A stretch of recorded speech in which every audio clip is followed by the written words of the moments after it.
Assalamualaikum warahmatullahi wabarakatuh. Halo semuanya, jumpa lagi dengan saya Chow Sing Sing, kurator dari podcast Horror Night Story. Halo, apa kabar semuanya? Semoga kalian semua sehat-sehat ya. Dan seperti biasanya pada siang hari ini saya kembali dan akan menghadirkan sebuah kisah mistis untuk kalian semua.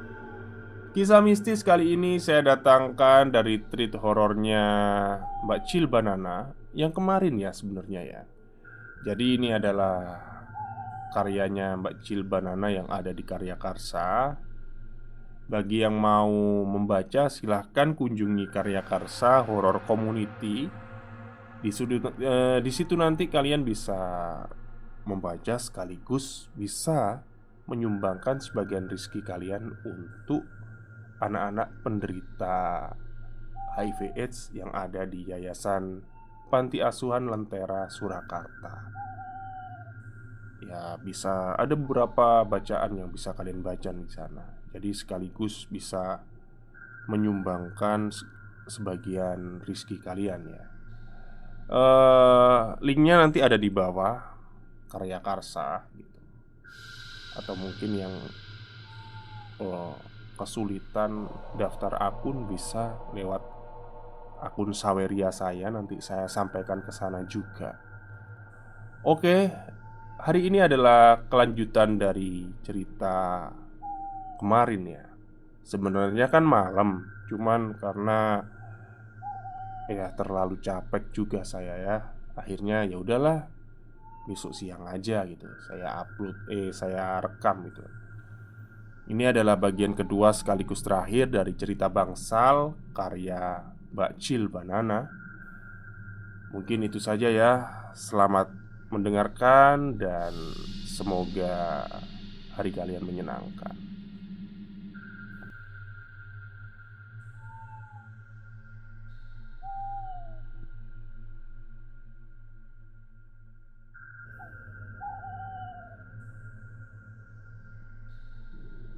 Bangsal nomor 4. Tepat sepekan sejak Pak Didin sadar dari komanya, kondisi kesehatannya pun berangsur lebih baik. Meski tubuhnya masih lemah karena belum mampu menggerakkan anggota tubuh maupun berbicara. Para dokter yang menangani pun sepakat bahwa Pak Didin sudah bisa keluar dari ruang ICU dan akan dipindahkan ke bangsal perawatan umum. Suster senior Mary bilang kalau pasien atas nama Didin Hadi Sukmo sudah bisa dipindahkan ke bangsal umum. Tapi hampir semua kamar masih penuh dengan pasien rawat inap. Satu-satunya ruang yang belum terisi ya cuma bangsal nomor 4. Jawab seorang perawat pria pada rekannya. Hah? Serius? Mau ditaruh di situ? Tanyanya sekali lagi dengan suara sedikit berbisik. Saya sudah dapat persetujuan dari Suster Mary. Gak apa-apa katanya. Nanti minta petugas kebersihan buat nyiapin kamarnya. Ya sudah kalau gitu. Nanti saya minta Pak Yatno buat membersihkan ruangannya. Jawab seorang perawat wanita yang tampak membetulkan posisi facialnya. Pukul 3 sore terdengar deru roda berangkar yang didorong memecah keheningan. Berangkar yang mengangkut Pak Didin bergerak dengan lincah melewati lorong-lorong rumah sakit. Pria parubaya yang masih setengah sadar itu hanya bisa menatap sayu suasana rumah sakit yang begitu sepi. Mungkin hanya beberapa orang saja yang melintas sekilas dari pandangannya. Mereka yang memakai pakaian berwarna hitam terlihat tak bergeming saat berangkar yang ditumpanginya lewat begitu saja.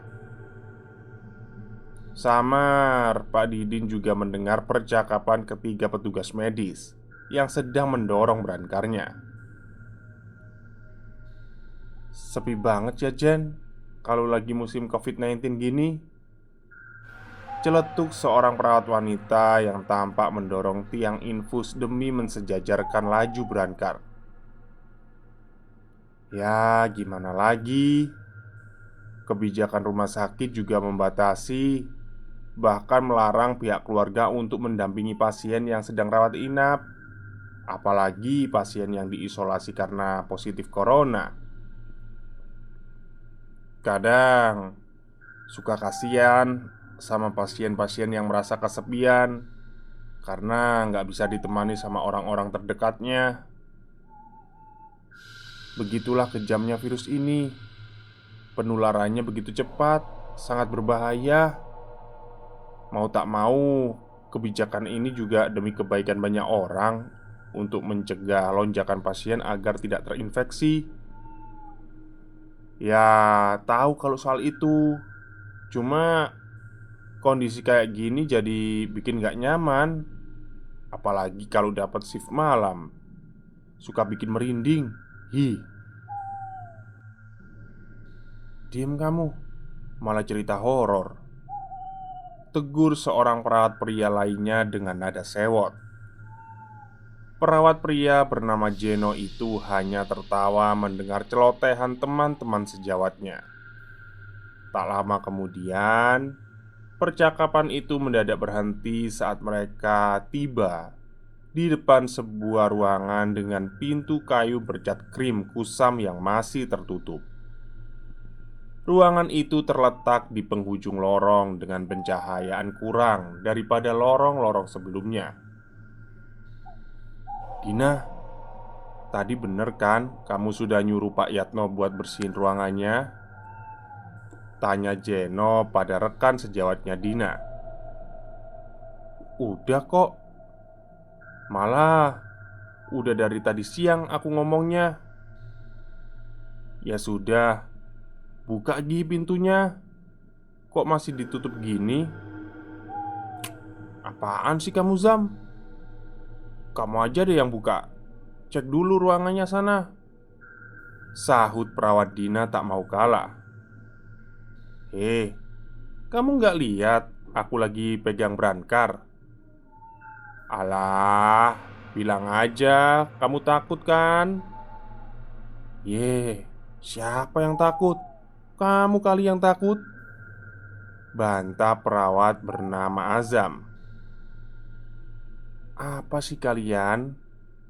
Udah diem. Gak pantas ribut-ribut di tempat seperti ini di depan pasien," tegur perawat Jeno kepada kedua rekannya. "Ya sudah, biar saya aja yang cek. Azam, kamu kunci penahan brankarnya dulu." Perawat Jeno pun berjalan santai membuka pintu bangsal nomor 4 yang masih terlihat masih gelap dan memasukinya. Tepat saat saklar berbunyi, lampu dalam ruangan itu pun ikut menerangi. "Wah, aman kok, udah bersih semua. Cuma rada pengap sih. Yuk masuk," jelas perawat Jeno saat kembali menghampiri mereka. Dina dan Azam saling berpandangan sejenak sebelum akhirnya mereka bertiga kembali mendorong brankar masuk ke dalam bangsal nomor 4.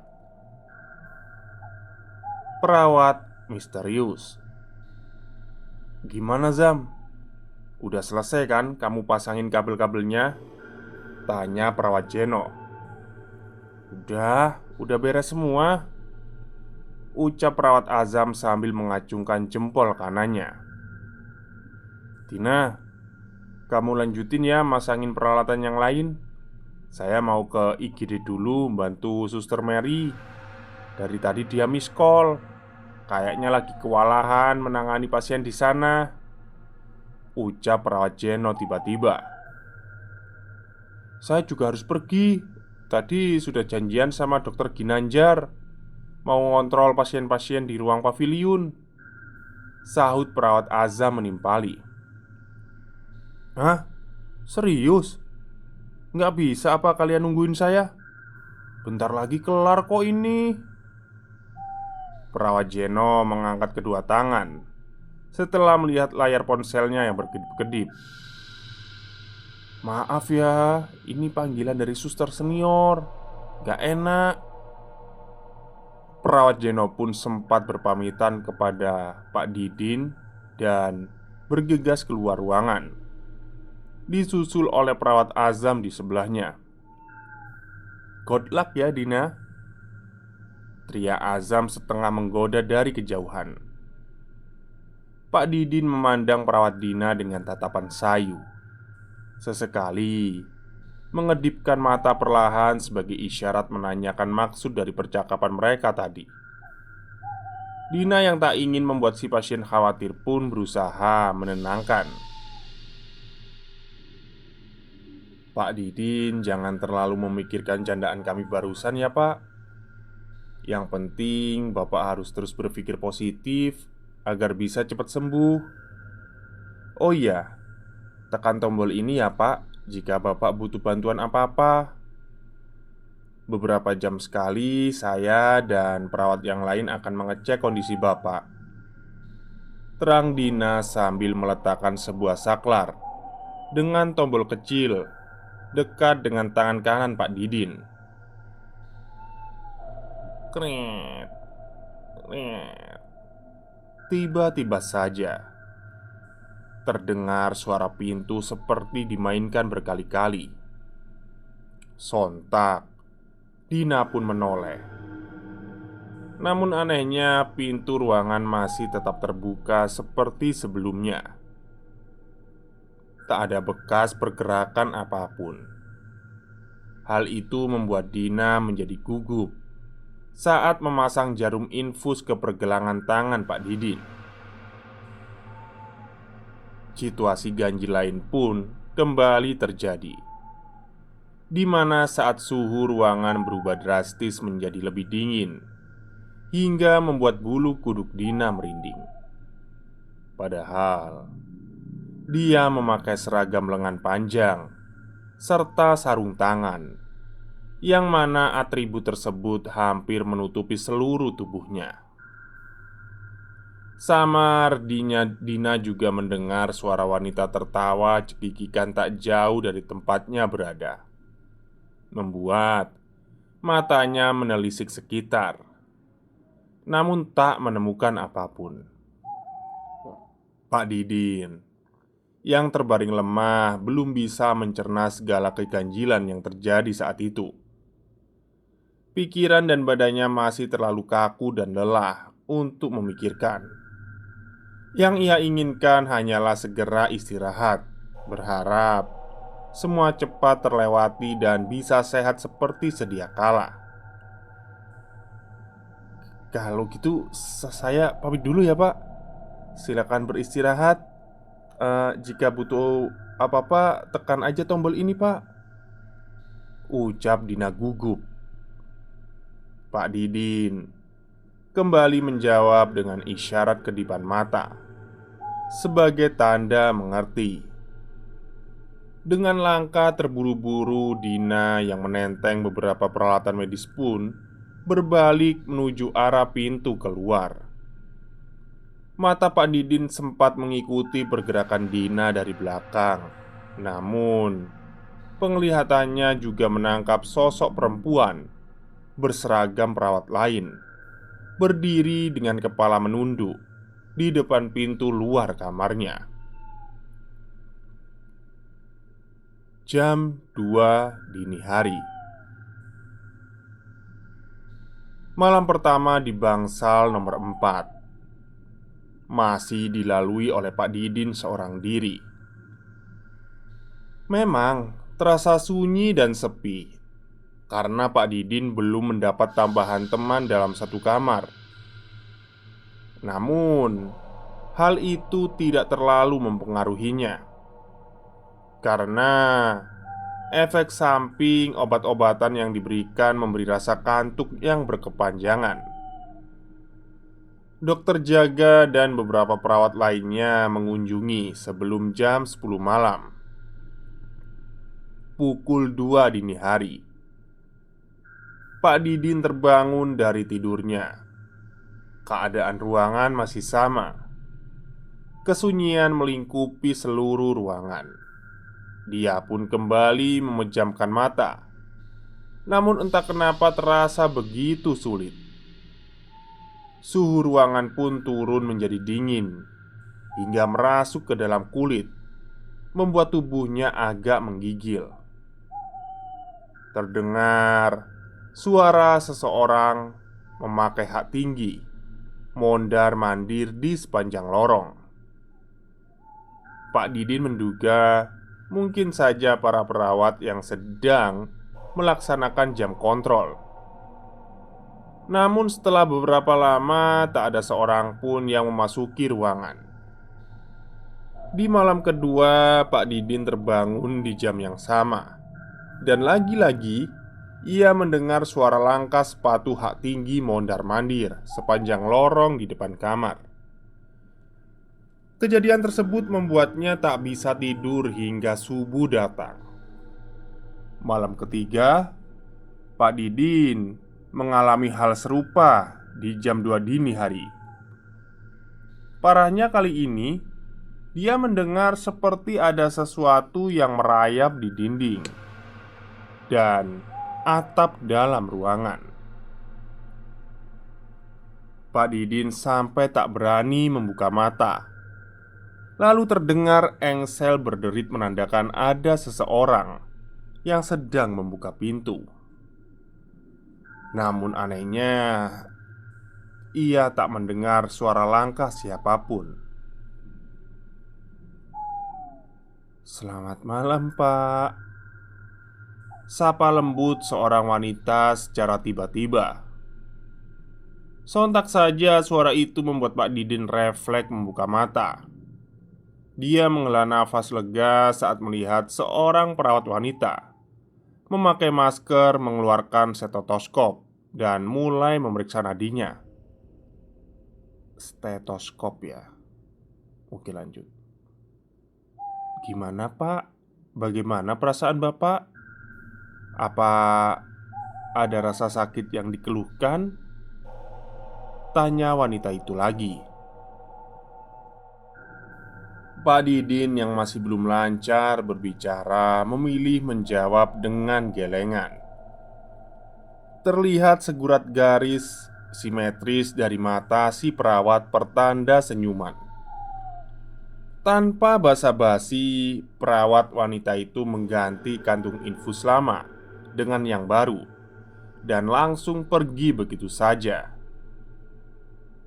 15 menit kemudian, seorang perawat berhijab datang sambil membawa sekantung infus di tangannya.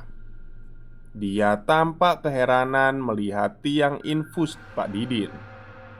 "Loh, sudah diganti rupanya. Apa Mbak Leli ya yang mengganti?" gumamnya lirih.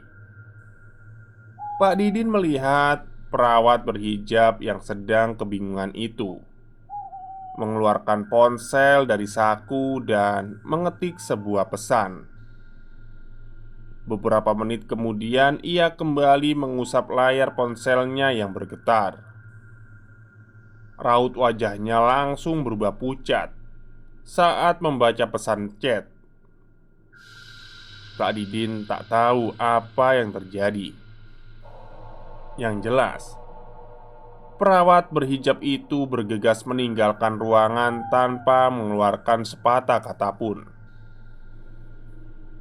Beberapa hari kemudian, Pak Didin mulai menyadari banyak hal aneh yang terjadi di kamar ini.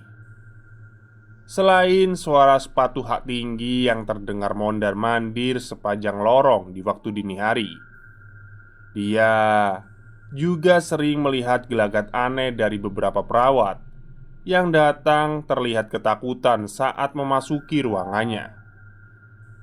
Untungnya, 2 hari kemudian Pak Didin telah mendapatkan teman sekamar, seorang pasien penderita gagal ginjal yang juga terpapar COVID-19, hampir seumuran dirinya. Dan hal itu cukup membuat Pak Didin lega. setidaknya ia tak sendirian lagi di bangsal nomor 4. Hingga suatu hari, awal mula rentetan peristiwa mengerikan itu terjadi. Malam itu, dia didatangi lagi oleh perawat wanita misterius yang pernah mengganti kantung infusnya beberapa hari yang lalu. Benar saja, perawat wanita itu bernama Mirna di tagnemnya, bukanlah seorang manusia. Tawa membahana memenuhi seluruh ruangan. Namun, hanya Pak Didin yang bisa mendengarnya.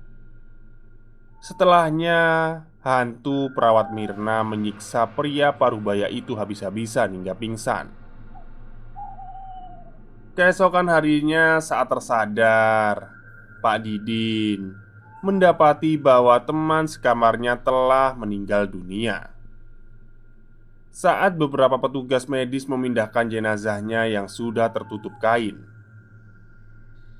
"Sus, pasien sebelah saya meninggal," tanya Pak Didin terbata. "Benar Pak Didin, penyebabnya karena serangan jantung mendadak," jawab perawat Dina hati-hati. Ia takut membuat Pak Didin khawatir. Jujur saja, hal itu membuat Pak Didin semakin gelisah. Apa benar kena serangan jantung? Atau karena hal lain? Mengingat malam itu Pak Didinlah yang mengalami gangguan ekstrim dari makhluk tak kasat mata itu. Tapi kenapa jadi teman sekamarnya yang meninggal? Pak Didin mengucap kalimat istighfar berkali-kali dalam hati. Mungkin saja hanya sebuah kebetulan, karena maut bisa terjadi atas kehendak Allah Subhanahu wa Ta'ala. Ia mencoba berpikir positif dan menganggapnya sebagai mimpi buruk saja. Namun anehnya, kejadian buruk itu terus terjadi setiap malam. Hampir gila Pak Didin rasanya, karena sudah tak kuat memendam.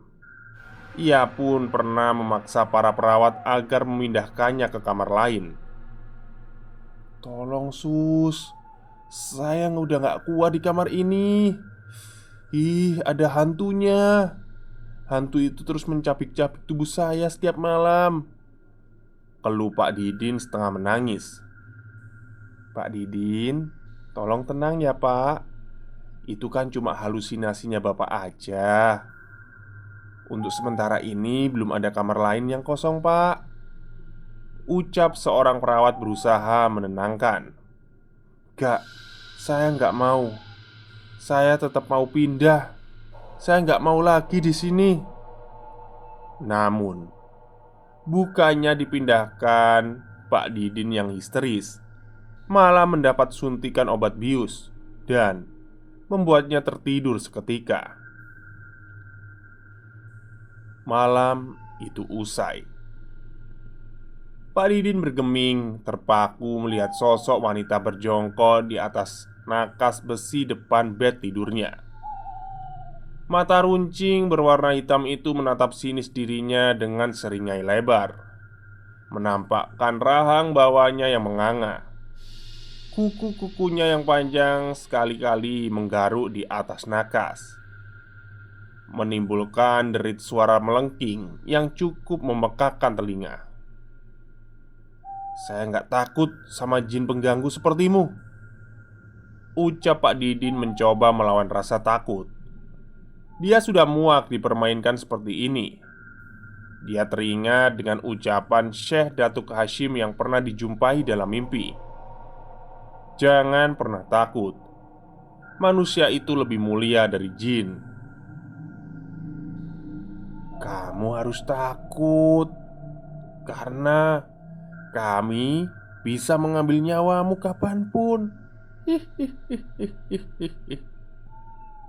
ucap sosok makhluk itu. Pak Didin pun menjawab dalam hatinya, "Hanya Allah yang berhak menetapkan hidup dan mati umatnya, bukan makhluk seperti engkau. Aku tidak pernah mengganggu atau menantangmu. Tapi kenapa kamu menyiksa saya seperti ini?" Terdengar suara geraman seolah menahan amarah. "Saya benci semua laki-laki. Siapapun itu akan saya bunuh." Sosok berwujud perawat tersebut tiba-tiba melompat ke tempat bed Pak Didin. Malam itu Pak Didin sudah lebih mempersiapkan hati, melawan rasa takut dan melafalkan beberapa surat pengusir jin dengan penuh keyakinan. Bacaan Pak Didin terdengar lebih lancar dan tidak terbatas seperti sebelumnya. Hal itu membuat sosok tersebut makin marah, lalu mulai mengayun-ngayunkan kukunya yang tajam ke arah Pak Didin. Brak! Sebuah energi yang kuat tiba-tiba menghantam keras sosok berwujud Mirna itu hingga terpental ke arah tembok. "Ah, ah, pergi kamu jin fasik. Jangan mengganggu manusia ini lagi. Jika kamu tetap melawan, akan saya buat kamu menyesal." Ucap sebuah suara yang menggema di langit-langit kamar. "Saya tidak takut. Akan saya ganggu dia sampai mati. Saya juga akan bunuh kamu setelahnya." Bentak Mirna tak kalah menyeramkan. Dalam mata fisik manusia, Pak Didin melihat sosok Mirna berguling ke sana kemari, seolah-olah melawan sesuatu yang tak terlihat. Dia mencoba mencakar-cakar angin, namun kuku tajamnya malah patah bersamaan dengan jari-jarinya yang menekuk ke belakang, seolah-olah ada yang memelintir dengan sengaja. Lalu terdengar suara gemeletak tulang yang begitu memilukan dari tubuh Mirna, membuatnya berteriak kesakitan. Rasa takut akan pemandangan menyeramkan itu cukup membuat tubuh Pak Didin gemetar. Namun di sisi lain, Pak Didin juga mendapat keberanian saat melihat hantu Mirna mulai terkena batunya. Ia terbanting keras beberapa kali seolah ada yang menghajarnya habis-habisan.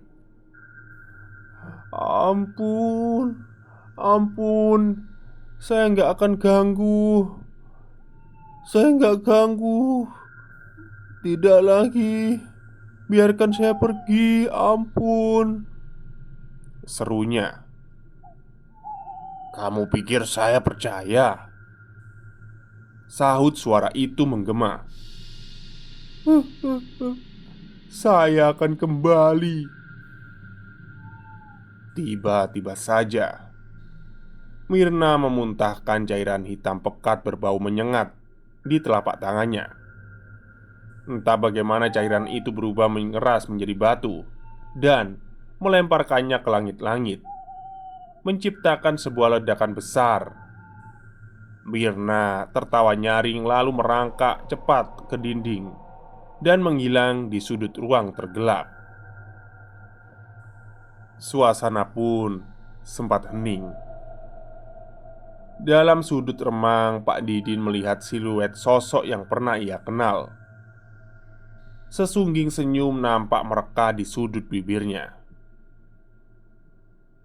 "Assalamualaikum, Syekh Datu Hashim," salamnya seketika.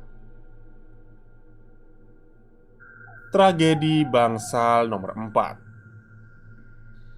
Jadi, yang menolong Pak Didin di malam terakhir saat berada di bangsal itu adalah Syekh yang pernah ia temui di mimpi sebelumnya.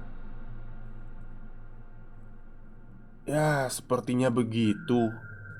Dilihat dari perawakannya benar-benar mirip dengan beliau sih, jawab Pak Didin mencoba mengingat. Lalu, Apa Pak Didin tahu alasan sosok yang menyerupai perawat itu menyiksa Bapak? Dia itu benci sama laki-laki. Pokoknya laki-laki dia benci. Bapak tahu dari mana? Sekali lagi, saya bertemu dengan sosok priai itu dalam mimpi. Kami berjalan-jalan di suatu tempat asing seperti pegunungan. Dalam kesempatan itu, saya bertanya sama Syekh Datuk Hashim tentang sosok yang bernama Mirna itu, dan ternyata beliau memang tahu penyebabnya. Pak Didin kembali menceritakan pertemuan keduanya dalam mimpi dengan Syekh yang pernah menolongnya. "Terima kasih sudah menolong saya lagi, Syekh," ucap Pak Didin haru. Semua pertolongan itu berasal dari Allah. Saya ini hanya perantara, Pak," jawabnya tegas tanpa jumawa. "Iya, itu benar. Namun, masih ada yang mengusik rasa penasaran saya, Syekh. Kalau boleh tahu, apa alasan sosok berwujud perawat Mirna itu menyerang saya? Padahal kan saya tidak pernah mengenalnya." Syekh pun menjawab, "Dia membenci laki-laki karena dulu dia pernah diperkosa beberapa kali di bangsal itu, dan kemudian mati secara mengenaskan. Sekitar tahun 80-an, ada seorang perawat terbunuh secara mengenaskan di salah satu bangsal di rumah sakit. Dia bernama Mirna. Malam itu, di bangsal nomor 4, Mirna bertugas seorang diri. Kebetulan hanya tinggal satu pasien lansia di ruangan itu. Tak disangka, ada sekumpulan preman yang berhasil menyusup ke rumah sakit itu dan bersembunyi di bangsal tempat Mirna berjaga. Preman-preman itu bersembunyi dari kejaran polisi karena terpergok membegal seseorang. Sekitar 4-5 orang yang merasa terancam ketahuan pun akhirnya menyandra Suster Mirna. Sayangnya dalam situasi itu, Mirna tidak dalam kondisi yang beruntung. Salah satu preman terlihat bernafsu saat melihat wajah cantiknya dan ingin segera menggagahinya. Melihat kesempatan itu, rekan-rekannya pun ikut memanfaatkan dan berniat memperkosanya secara bergiliran. Suster Mirna yang sangat menjaga harga dirinya berusaha melawan sekuat tenaga. Dia mengambil sebuah gunting besi medis dan berhasil menusuk paha salah satu di antaranya. Hal itu membuat kemarahan mereka memuncak. Salah seorang di antaranya mengeluarkan sebuah belati dan menusuk perut Mirna beberapa kali. Hujan waktu itu turun deras, mengakibatkan suara teriakan menjadi samar. Bahkan pasien lansia yang berada di bangsal itu pun tak luput menjadi korban kekejaman karena terbangun saat mendengar keributan.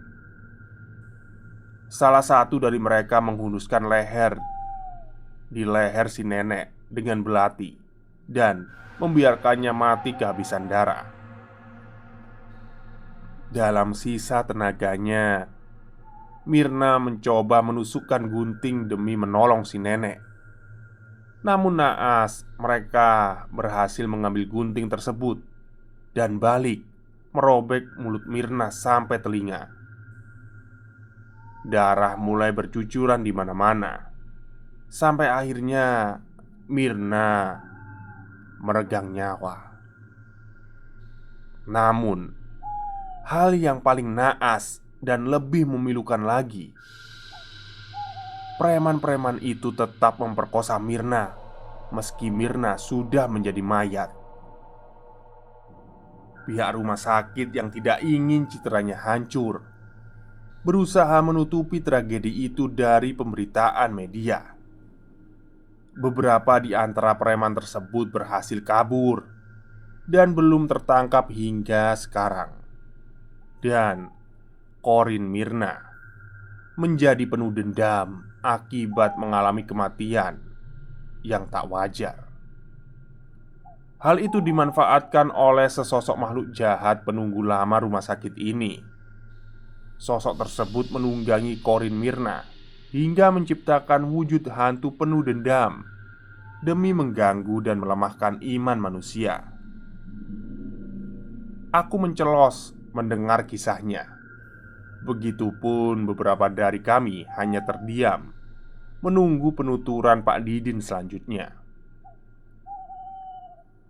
Ya, seperti itu saja yang saya tahu. Entahlah cerita ini benar atau tidak ya, wallahu alam. Saya tidak memaksa kalian untuk mempercayai cerita saya sepenuhnya. Namun, ya memang itu pengalaman saya dirawat di sana. Eh, Kalau boleh tahu, apa alasan Syekh Datuk Hashim menolong Pak Didin berkali-kali? Sayangnya, Pak Didin tidak menjawab. Hanya segurat senyum tipis saja yang tersirat di wajahnya. Tamat. Baik, akhirnya berakhir juga bagian kedua dan tamat ya cerita dari Bakcil Banana berjudul Bangsal. Ya sebenarnya tadi malam ya, cuman karena ya kembali lagi lah, kan nggak bisa janji juga gitu. Tapi siang ini sudah terbayar lunas, tamat. Dan bagi yang belum mendengar bagian pertamanya, silahkan ada di playlist Bangsal, nanti dicari dari Mbak Cil Banana. Oke, mungkin itu saja cerita untuk siang hari ini. Semoga kalian suka. Selamat siang dan selamat beristirahat.